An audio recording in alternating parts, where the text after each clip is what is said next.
slightly uncomfortable topic to talk about, especially for an Englishman, right? And people often kind of sit, I think justifiably, quite uncomfortably in their seats when someone gets up to speak on money, because it sometimes can be the yearly kind of fundraiser for the church, which is not what this is, okay? I'm promising you the response at the end of this is not, get your checkbooks out, okay? I'm promising that, and you will see that, I mean that, okay?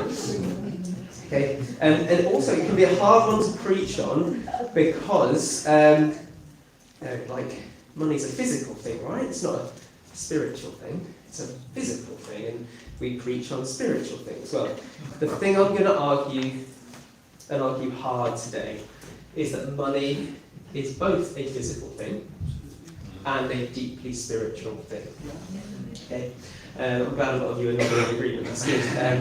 So the Bible's got a lot to say about money. 15% of Jesus' teaching was about money, and the most dire warnings in the New Testament are about money. And you think all of the other things Jesus had to preach on, the kingdom of God and anger and this and that, and all the other things, that, like, so much of it is about money. And I believe that wholeheartedly. The reason is that money has got a grip on our souls as human beings that is unique. And for us to take the grip that money's got on our souls and to have a grip on money so that we are not its slave but it is indeed our slave, that is an act of mighty spiritual warfare, and that's what I want to walk you through today. So, what I am not going to say, and if at any point you feel like that's what you're hearing, please take this thought captive and get rid of it. What I'm not saying is that what we should do is just give a bit more. Okay? We get this idea of charity can bleed into the church where you go, oh, this is a good thing, and therefore I'll give a bit extra, just a little bit extra. That's not really what the Bible calls us to do. It's not like some of those really worthy causes you see on an advert where they go, for just £3 a month, you can help this cause, and they're really good things. But that's not what the Bible is calling us to do with money. What I want to do this morning is sound the alarm that this is a matter of spiritual warfare, and I want to ask you to consider whether you can charge out with the Lord each day in wielding your finances in a way that gives the devil a bloody nose. That's my mission today to try and get through to you. But I want to preface all of this by saying what should be obvious but might not be. The gospel is free. Romans 5 describes it as a gift. It's a free gift. You can live your whole Christian life not giving a penny and do that your whole life.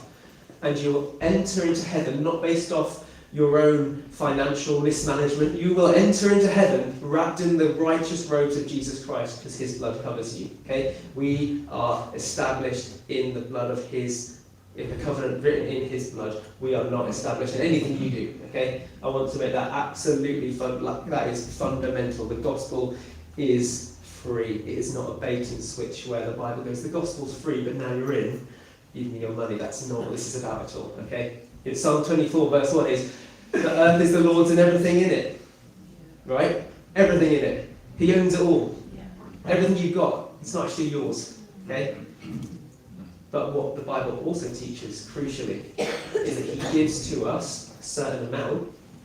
Some of us are richer, some of us are poorer, and he's deeply interested in what you do with that amount. Okay, so please let's not sit here feeling guilty, obliged, uncomfortable as we're talking about money, but rather I want you to see it for what it is, and what it is a matter of spiritual warfare. I think it's true to say that matters that are both spiritual and physical boggle our Western brains a little bit. I think we certainly get physical things, like I know if I spend loads of money, I have less money. It's a kind of physical thing. I also know if I eat really healthy food, I'm going to be more healthy. Okay, and that's physical stuff, but we get that. And I think we also kind of get, although there is mystery, we get spiritual things. We understand that prayer is a spiritual thing, and we understand that worship is a spiritual thing. But there are things in the Christian faith that are spiritual and physical, and we can get a little bit muddled I think. So, for example, baptism, it is a physical thing. You get legitimately wet, right? But it's also a deeply spiritual thing. Something, the Lord does something in that moment. It's a beautiful spiritual thing. The communion is obviously physical. You physically eat that bread, right? You physically drink from the little cup, and someone actually physically has to put those cups in the dishwasher. It's a physical thing, but it's also a deeply, deeply spiritual thing. And money is the same. So this is what the Bible teaches. What we do with our money is both a physical and a spiritual thing. And I'm going a little bit further than that and saying that radical giving is an act of spiritual warfare. Okay? What you do with your money, radical generosity is an act of spiritual warfare. And I'm going to just say again, this is not an appeal for money for the church. This is an appeal for your hearts and your souls. Okay? Right. Where am I getting this from? I'm just going to start with Jesus says in the Sermon on the Mount, where your treasure is, your heart is also. Okay? Now, that sounds just like a sort of snippet, a soundbite, but we actually know it's true. It just makes sense, doesn't it? If you're a massive football fan and you live and breathe your football team, spending £50 on a t-shirt, that's actually probably a good use of your money because you adore that football team. Okay? If you're not that interested in football, spending £50 on a t-shirt is insane, right?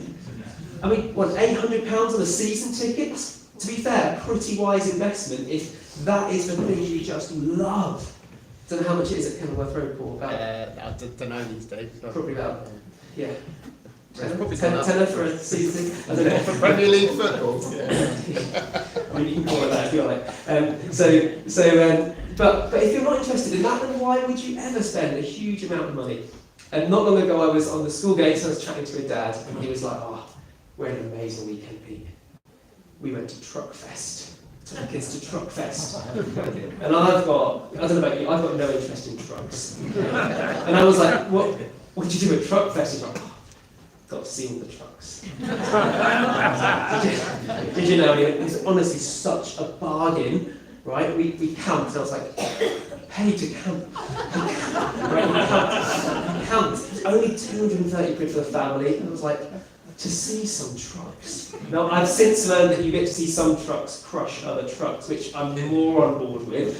But still, to me, it was a mad use of your money. Because I would never put my treasure into Truckfest. Because no part of my heart is in trucks, right? But if your heart is in trucks, 230 quid this year it costs to go to Truckfest is actually not a terrible use of your money, I suppose. So where your money is, your treasure is also. This is why the most dire teaching in Scripture really is on money. It's quite severe, it's serious, because the Lord knows what we do with our money, and I would argue that what we do with our money both shows the state of our hearts, and it also it changes the state of our hearts. From my experience, I'd say it's like a lever that you put into your soul, and you go, when I use my money for this, it changes the state of your soul. I'm going to give you 4 stories that show this, and I want you to understand that this is not just a rich Western issue. This is a global, cross-cultural matter of the human heart, regardless of the society you live in. Okay, so we're going to go through 4 stories. We're going to go through a success in this area, a failure in this area, a triumph, and a tragedy. Okay, so 4 stories. The first one, the story of Zacchaeus. You might know it, we might say Zacchaeus, perhaps, in Luke 19. I love this story because the man is very short, so I resonate with this chap. He's also very good with money and good with numbers, and that's where my similarity to Zacchaeus ends. And Jesus comes to town and he's teaching, and Zacchaeus climbs up a tree. So you can see Jesus. And Jesus goes, Zacchaeus, come down, I'm coming to your house for dinner. And this is very much a matter of acceptance and sort of teaching, and Jesus would sit around and talk to him, and very quickly Zacchaeus says, Lord, the half of my goods, half of everything I own, I'm going to give to the poor. And if I've defrauded anyone, if I've squizzed anyone out of money, I'm going to give back what I've taken fourfold. 4 times I'm going to give that back. What Jesus says next, I think, is really important. It shows the spiritual state of money within our hearts. He doesn't say, this is a noble act. And he doesn't say, today generosity has visited this house. Anyone with their Bible open, what does Jesus say? Today salvation has come to this house. Beautiful. Today salvation has come to this house. Did Zacchaeus, giving the money, did that achieve for him entrance to heaven? No, of course not. Jesus does that. But the fact that Zacchaeus' heart has shifted, it's changed. He no longer serves and loves money. He now serves and loves Jesus. That has caused a change in where his finances go. He now goes, I need to give my money to the poor. I need to get my conscience clean. I need to undo this and give the money back to the people I've taken it away from. Christopher Wright, a Bible scholar, says, failure to honour God in the material realm cannot be compensated for in the spiritual realm. Imagine if Zacchaeus had said this, Lord, I'm going to give away half of my money to the poor, and I'm going to return 4-fold to anyone that I have defrauded spiritually. I'm going to do it spiritually, not physically, because that would be crazy. This dinner didn't pay for itself, Jesus. I'm going to hold on to the actual money, but I'll give away the, spiritually. I spiritually care. Okay. You don't really care, do you? You don't really care, because when it's come to it, you've held on to the money, and that money's still got a grip on your soul, Zacchaeus. Because I believe that when we see Zacchaeus do that with his money, it shows the state of his heart. And when Zacchaeus did that with his money, it helped shift the state of his heart. That was the success. Here is a sad failure. 3 of the Gospels record a story where Jesus is walking along and teaching, and a rich young man comes up to him. And the rich young man says, teacher, how do I inherit eternal life? And Jesus goes, keep the commandments, live perfect. Of course, none of us have lived perfect. This guy thinks he's doing well, and he goes, I've done that. He kept all the commandments. And Jesus says, okay, sell everything you've got, because you've got loads of money, and follow me. Open door, let's go. And the man goes away sad because he loved his money. Now, was this man rejected because we're only accepted if we don't have any wealth? No, of course not. It's that money was still his God. He still served money. And it's worth pausing here and saying, this is an understandable thing. Money gives us, I think, 3 things. Money gives us safety, because if I've got enough money not to go bankrupt and I can pay the bills and feed the kids, I feel safe. So if I have enough money, I can rely on me and my money, and it's okay. Money also gives us options. It's nice. It feels nice to be able to go out for a coffee and not have to go, oh, what? Come on, Starbucks, £3, that's outrageous. I'll stay in. You have the options. You don't have to always go for the cheapest thing, but money gives you options. It makes you feel good. And money gives you status as well in our world. I remember just having my mind blown, I guess, gosh, it was a long time ago now, when Wayne Rooney was playing for Man United, and he was on £100,000 a week. Okay, that's more than I get paid.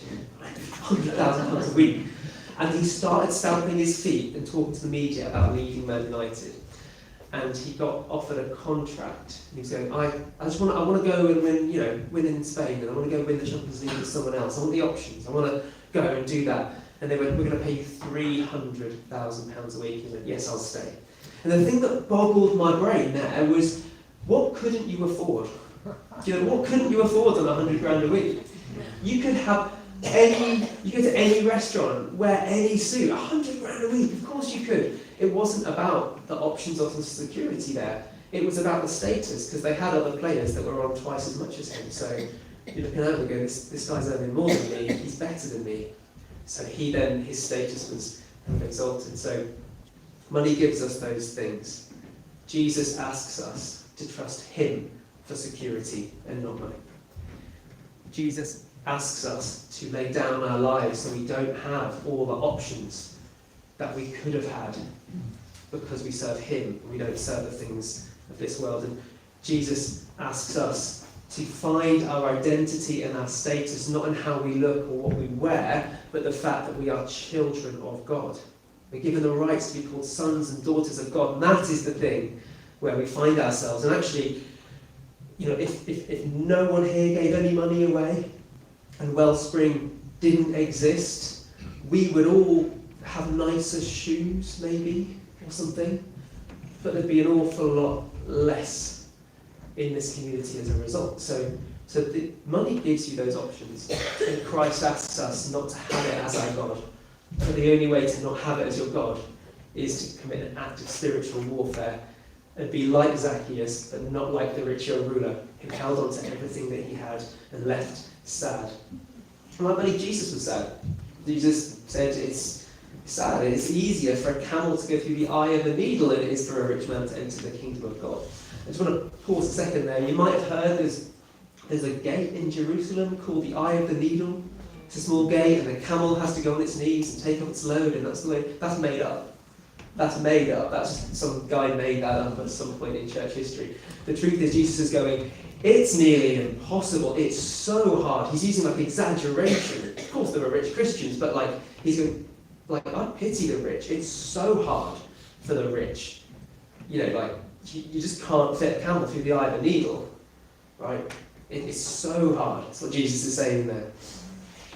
Radical generosity is an act of spiritual warfare. Zacchaeus got that right. The rich young man doesn't. Let's look at a triumph. And I think my pictures are going to appear in the wrong order. So let's go. This is the fourth picture, not the third one. So the triumph is Joseph of Arimathea was a rich man. He was doing well. He was a Pharisee. He came to serve Christ. There's a couple of them that do. And he spent a little while with Jesus, and he was impacted by the teaching of Jesus. And when it came to the moment, Jesus is on the cross, dying. He goes, you can have my tomb. Joseph had just spent an awful lot of money on a prominent tomb for his family. This wasn't just his, it was his family's wealth that he was laying down.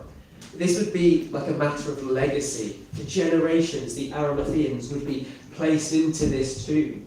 It was visible, it was status. People could see, that's the Arimatheans' tomb. It's where all of their forefathers lay and all of that. No one had used it yet. This was a brand spanking new tomb. And he goes, just take it, Jesus can have it. This man had been captured by the poor son of a carpenter who didn't own anything and was dying on the cross. And he said, you can take my wealth. That's actually, it's a triumph. This guy goes, I don't love my wealth half as much as I love that man on the cross there. But here's the tragic case. Judas Iscariot. We all know the name. We know it's like a byword for a traitor. And I think what we often do is imagine Judas as like the pantomime villain. Like the disciples were going around and he's kind of like got a cloak and a top hat and he's always like a cartoon villain and he's just betraying everyone all the time because he loved betraying people. Judas didn't love betraying people. Judas loved money. And this is the problem, is Jesus was not his Lord, despite what he said money was. He spent 3 years with Jesus. He was the treasurer of the group. His job was to kind of manage the money in a responsible way. Now we know from the Gospel of John he actually was stealing from the money bag, but it's important. We should be responsible for our money. Toby does a really good job of being treasurer for Wellspring, managing our money and being really careful with how it's spent in a responsible way. That is, of course, where the comparisons between Jesus and Judas, Toby and Judas end. I'm going to say that right now.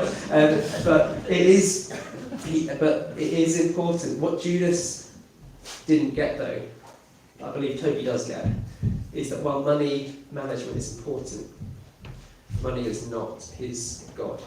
Money was Judas's God. That's what Judas didn't get. So when Judas did betray Jesus, and he sells him out to the chief priests, it was money that drove him there. They paid him money, right? They didn't just go, ha ha, we got him. They paid him 30 pieces of silver. So this is so important for us, for you as individuals, us as a community of believers, and us as a church. What we do with our money is a matter of spiritual warfare. it changes something inside of you. The last time, it was a good couple of years ago, I spoke on the topic of giving and money. I told quite a long story about how I ended up getting my heart to a point where I was able to give. I struggled with this so much. It took God to do, it was quite, if I say miraculous, that sounds positive, brutally miraculous intervention to get my heart to a place where I was like, I don't want this money. And I remember the moment I started to give a meaningful amount, and it was an amount that meant I had to live differently. I remember when I did it, it felt like physically a weight lifted off me, and I realised I was owned by my money until that point. That's what it was, this remarkable feeling of freedom where I was like, I was owned by that the whole time, and now I'm not. It somehow affected a change. It was somehow in the heavenlies, something shifted for me. And I'm just going to do a little bit of an aside, so I'm just going to pause what I've been saying and just mention this, that the Bible calls us to be recklessly generous, but it does not call us to be silly with money. So I just want to encourage you, if you're planning on coming along on the 3rd of December to our church family meeting at 7 o'clock here, you'll hear all about our finances as a church in the last 12 months, how money's been moved around, and indeed how we've apportioned the money that was really generously given on gift day on the weekend away. If you remember, we'd asked what seemed to me a really audacious amount from our church community. We'd said we're asking for £10,000 for all these different things. Our church gave recklessly, generously in an act of spiritual warfare, where you gave £20,000. Wow. It blew my mind. It blew my mind, and I was so grateful, and I'm so pleased to know that our church wields its finances, as in our church community wields its finances for the kingdom in an act of spiritual warfare. That's amazing. So you're going to hear how that's been apportioned and how we're going to use that. Transparency with money is so important. So that's my aside done there, but I just really encourage you to come down and kind of get a bit of an idea of how we manage our money there. So something I really wanted to base this sermon around, and the Lord didn't really lead me on in that, so I'm just going to mention it briefly, was the parable of the talents, or the parable of the bags of gold, if you've got an NIV translation. But very quickly, Jesus tells a parable, and the parable's meant to be all about how we manage our resources and our money. He says there's a master who gets 3 servants together, and he goes, servant number 1, I'm going to give you 5 bags of gold. Servant number 2, 2 bags of gold. Servant number 3, 1 bag of gold. I'm going off travelling. I expect to find out what you've done with the money when I come back. And when he comes back, the servant with the 5 bags of gold has doubled it. He's invested it well, used it well, and he goes, look, I've got 10 bags of gold for you. Same story with the servant with 2 bags of gold. He says, I've got 2 bags. 2 bags you gave me, I've worked hard on it, I've doubled, there's now 4 bags. And the servant with 1 bag of gold, he's just kind of hid it, he's buried it. It's not increased or decreased, but there you go, master. And the reason why I really want to focus in on this, and why I think this shows us how spiritual the use of money is that the response to the man who doesn't increase the money at all, just holds on to it, is quite extreme. Jesus often taught using quite extreme terms, and you'd go, that's not very sensitive or gentle, Jesus, but this is what he says. He goes, you wicked, lazy servant. Throw that worthless servant outside into the darkness where there will be weeping and gnashing of teeth. Why so brutal, Jesus? That's pretty severe. This is not a parable about capitalism. That's not what this is. This is about the state of your heart before the Lord. And this servant with 1 bag of gold had been motivated by fear and not faith. You see, at the end of the servant with the 5 bags of gold, the master isn't actually happy about the extra 5 bags. What he says is, well done, good and faithful servant, you have been faithful. He's pleased that the servant has been faithful. And he says exactly the same words to the second servant. He goes, well done, good and faithful servant, you have been faithful. And you might even notice that there's no indication in the parable, when you read it, of why one servant gets 5 and one servant gets 2 and one servant gets 1. It's just some people are given more and some people are given less, and the master expects more of the people with more and a bit less of the people with less, but what he's asking is faithfulness. You see, it's a matter of the heart. It's not a matter of fiscal intelligence, right? It's a matter of the heart. And he doesn't go after the servant with the 1 bag because he didn't generate money. He said, you've been faithless. You've just hidden. You've been motivated by fear. He'd let money make him his slave. Sorry, I've said that really terribly. I'll say that again. The servant with 1 bag of gold allowed money to make him its slave, rather than making money his slave. And that is what angers the master. I'll just say this, and if you're moved by any of this, and you kind of go, yeah, I want to start giving a lot more, okay? And you want to do it, or you're going to do it through gritted teeth and bitterness and guilt, maybe. I don't want you to give any money to this church. That's not the money we want, okay? I'm not appealing for your money today. I'm appealing for your hearts. So if that's you, just don't, I'm telling you, just don't, it is not for you, okay? If you are moved by this, and you go, I need to really sit down with the Lord, do some wrestling, do some spiritual warfare, and change the way I manage my money, then the gates of hell will tremble. It says there's 1 verse in the New Testament about how much you should give, okay? It's different to the Old Testament. They talk about tithes at 10% and things. It's never mentioned in the New Testament. What's mentioned about the amount you should give is 2 Corinthians 9. It says, each one must give as he has decided in his heart. Right, so we are all to decide. Again, it's a battle. It's a thing you have to reckon with you and the Lord, okay? And you work that through. And then it says, not reluctantly, not under compulsion, so you're not being pushed into this. It's something you do cheerfully, for the Lord loves a cheerful giver. Quite a long time ago, when I was really wrestling with this, I remember I was going home. For my job, I worked in care work in the holidays, and I was riding my bike home from Huntingdon in Cambridgeshire, where we lived, to St Ives, and I happened upon the church leader, part of the church I was part of his church, and he was riding his bike the other way, and we stopped and chatted. I said, I'm really wrestling with this money thing. Honest, I'm really honest, I don't want to give any money. I don't want to, but I know I should.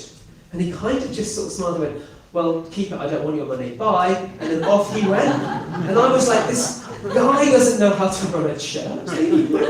He's gone mad. But he was right. It was funny. He kind of like sort of rang his bell and off he went. But he was right. It was like, it wasn't after my money. It wasn't going to be much money anyway. He was after my heart.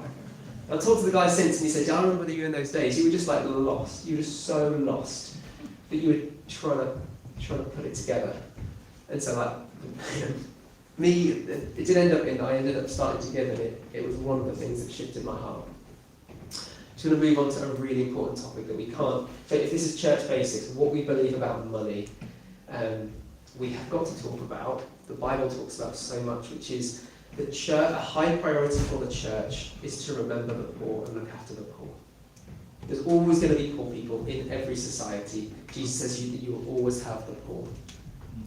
The reason why I want to move on now, and I think it's the right place, is because just after the parable of the talents, Jesus moves on to the parable of the sheep and goats. And I think it's actually really helpful in your Bibles. It's got a subtitle probably that says sheep and goats, or the parable of the sheep and goats. So you kind of assume Jesus moves on from money to agriculture. And that's not what he's doing at all. He's continuing the focus on money and wealth and how we see this. And in the parable of the sheep and goats, the key thing that Jesus says, he's talking about how we help the needy. He says, look, I want you to clothe the naked. I want you to feed the hungry. I want you to draw near to the lonely. I want you to love the unlovely. Because when you do that for me. That's what Jesus says.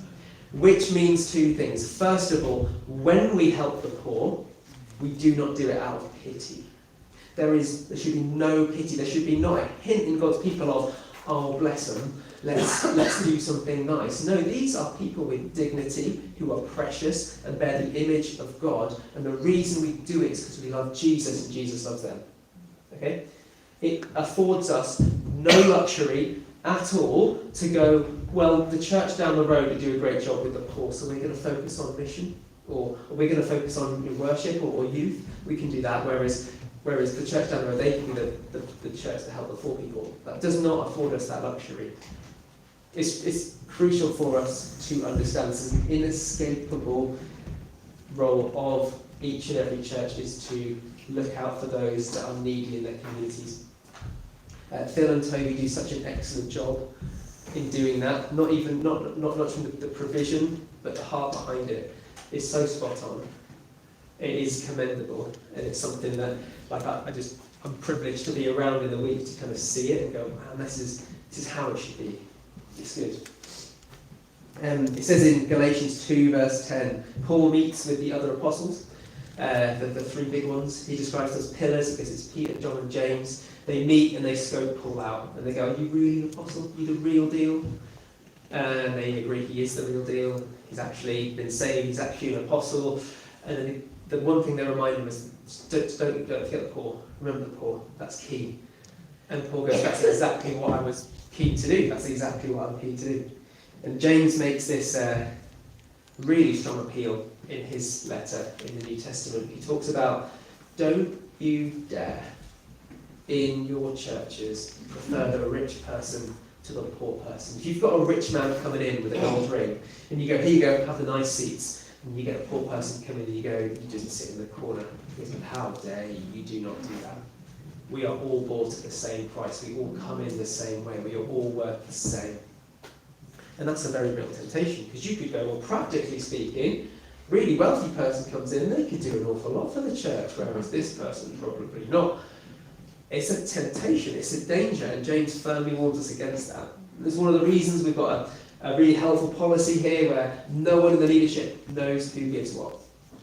Okay, like Toby knows that, he responsibly manages that money, but we actively ensure we do not know who gives what money. So if I'm really nice to you, that's because I like you, right? It's not because you're giving loads of money, right? And if I'm not nice to you, I don't think that's legit for anyone, so let's move on from that, okay? Yeah. But move on, Pete, quick.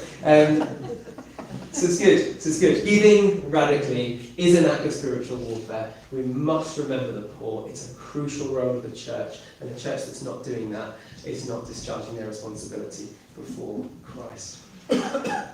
So I'm going to bring this into line now. What I'm going to ask you to do is not to chuck 2 or 3 more pounds in the basket today, okay? Or that's just not what I don't want to do that. It's not really a sermon on giving. It's just a sermon on the spiritual matter of money. So please don't do that. In fact, I'm not going to ask you to do anything more or less than you were going to do anyway today. It's just have it as a normal Sunday. What I do want you to do is, before the Lord, like, sit down with him and really consider what your finances show about your heart. Do it so secretly that your left hand and your right doesn't know what your right hand's doing. Let this be just a thing between you and the Lord. Okay? I can promise you, if you start giving loads of money, we're not going to give you a special badge or act any nicer to you. In fact, you might not get anything more in return at all. But there is a powerful heart change. Okay? If you choose to get really cross, because I've talked about radical generosity and leave, then that's you, that's fine, okay? I'll be sad, really sad to leave you, but that's you, okay? But pray privately with the King, and just like walk through this, okay? It's not charity. This is technically a charity, but I'm not talking about charity. I'm talking about a radical act of spiritual warfare. Okay, we can sally out with the Lord, wielding our finances in this world, because it does something in our hearts and it shows where our treasure is. And when we do that, the Lord will say, as he says to the first 2 servants, come in, and share in your Master's happiness. That is what is on offer to us today. So I'm going to leave it there. We're going to land there, okay? And we're going to talk about money for a while, because it's always a bit awkward. But I just pray that you kind of captured something of what a spiritual matter it is, how we run our money,